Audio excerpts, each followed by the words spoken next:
ముందుగా అందరికీ అక్షయ తృతీయ శుభాకాంక్షలు. ఈరోజు మనకి శుక్రవారం పూట అక్షయ తృతీయ వచ్చింది కదండి. ఈరోజు నేనేం కొన్నాను, ఎలా పూజ చేసుకున్నానో మీకు చూపిస్తాను. ముందుగా శ్రావణ లక్ష్మి ముచ్చట్లు అనే ఛానల్ ఈరోజు నుంచి ప్రారంభిస్తున్నానండి. సబ్స్క్రైబ్ చేసుకొని సపోర్ట్ చేయండి. అయితే ఈరోజైతే నేను పొద్దున్నే లేవగానే మనకి పండగ అంటే ఇలాగా గుమ్మానికి పసుపు రాసుకొని ఇలా బొట్లు పెట్టడం అలవాటే కదండి.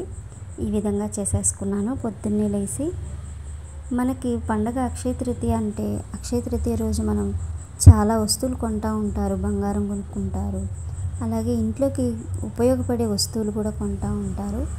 ఆ విధంగా నేనైతే ఏం కొన్నానో మీకు చూపిస్తాను.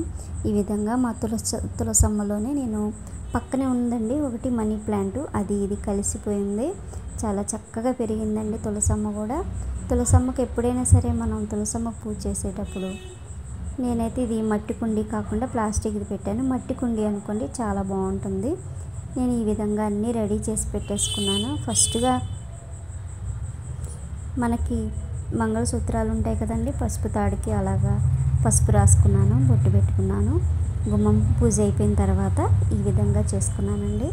ఇక్కడి నుంచి మనకి పరవన్నం, పాలు పొంగించుకోవడం ఇవన్నీ ఉంటాయి కదా.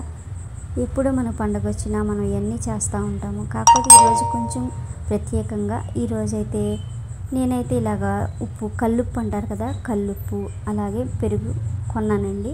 అందరూ బంగారం కొంటూ ఉంటారు కదా, మనకి పెరుగు అలాగే ఉప్పు కూడా కొనవచ్చు. ఆ రోజు అమ్మవారు లక్ష్మీదేవి అమ్మవారు చక్కగా సముద్రంలోనే కదండి జన్మించారు. అందుకని మనం కల్లుప్పును కూడా కొని ఇంటికి తెచ్చుకోవచ్చు. నేను ఈ విధంగా అలంకరించుకున్నానండి. చిన్న అమ్మవారు ఉంది నా దగ్గర.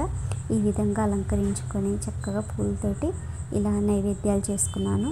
చింతపండు పులిహోర చేసి పాలు పొంగిచ్చానండి. అలాగే కొబ్బరికాయ కొట్టుకున్నాను. ఈ విధంగా నా పండుగ అక్షయ తృతీయ నేను ఈ విధంగా చేసుకున్నాను.